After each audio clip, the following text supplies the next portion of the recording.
Good day mga bright! Welcome sa atuang channel Uncle Kusgan.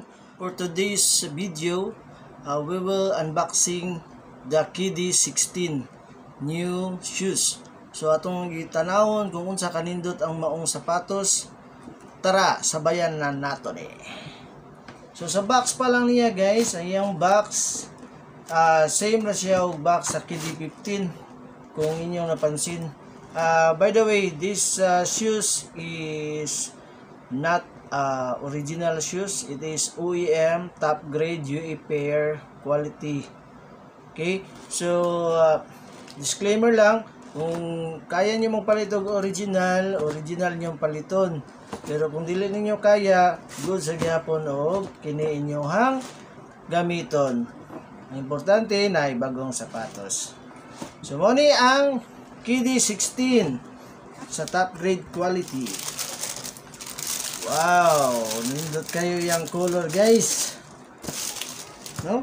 So ang color ani kay bright red. Bright na bright. Okay, tanaw na to, isig ka kilid niya.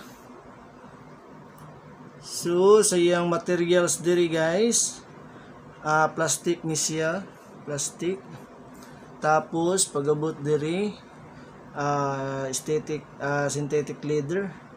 Diri kini siya naa siya pagka nylon materials. Kini nagbaglis-baglis diri. No?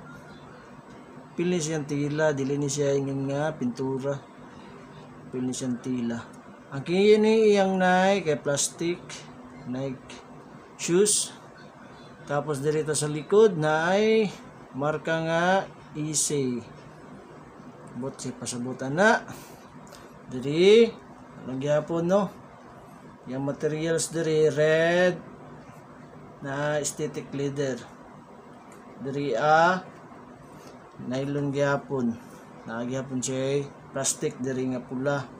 Katahi. Tapos na ay nakasulat nga Kevin Durant 16. Kevin Durant 16 ang iyang sulat.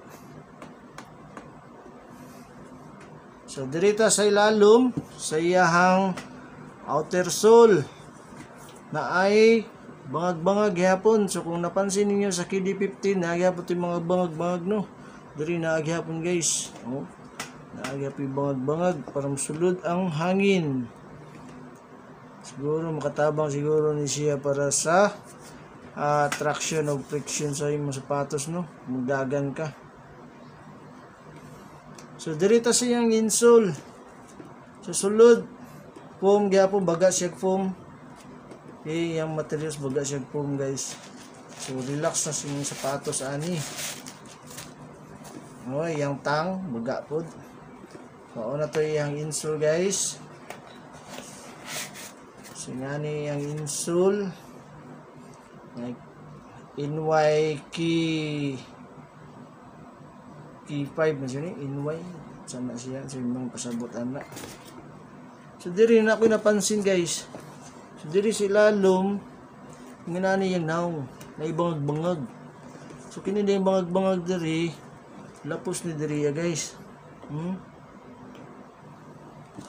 Tapos na siya murag kuan jelly nga foam pati landutan ni sa tiil mo bounce imong tiila ni mura siya spring awa kumo kayo mura siya spring guys awa guys tabang ni imong tiil nga relax niya mo jump ka relax sa kay imong tiil no lami siya kay ni jump ba naro amba ka diya. Siguro kay gituyo ni kay kilado na ba yung tiil ni uncle ninyo uncle Kevin ninyo. Tapos diri yan po siya marka diri NY K5 NY sana New York siguro na sana sabutan na. Mao ni siya diri same lang siya wala siya nang lahi nga tatak. So napansin na yun ako diri kinindot ni diri dapitaw. Awar guno. So ato ni spike test karon makita nato kung unsa ang iyang quality kung ato ni spike test. So tanawan ninyo.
So yes, welcome back guys sa ato ang channel, Uncle Kusgan. So mana na to siya og spike test ang ato ang KD16. So sa ako ang ma-rate ani 5 to 10 na sa mga 9. Nindot kayo ang yang spike, no? Kung nya so kayo mo squeak. Then napansin ako diri sa tikod guys katong mga kuan niya katong na yung mga butas-butas niya guys, mutabang jud siya. So murag relax kay imong tiil, murag self foam, no? Magana na imong tiil, murag ka nagtamak sa kiniyang kutson. Magana ka relax. Tapos ang ako lang po napansin niya, medyo na ipagka-snagpit siya gamay. So dili siya ingon nga luag, hugot jud siya. So sakto ra jud kay imong tiil dagan-dagan niya. Ang gamit ni mga nga medyas katuwa lang mga nipis nga medyas. So goods kay siya. Ang akong rate ani kay 9 sa ato ang KD15. So kato lang guys, kung nagustuhan ninyo ang ato ang Pinoy impression sa ato ang bagong shoes karon ang KD16, paki-like and subscribe sa ato ang channel Uncle Kusgan para ma-update ka sa ato ang mga sunod nga ipang flex na sapatos. Kato lang guys, daghang salamat sa inyong pagtanaw. Ng gabi.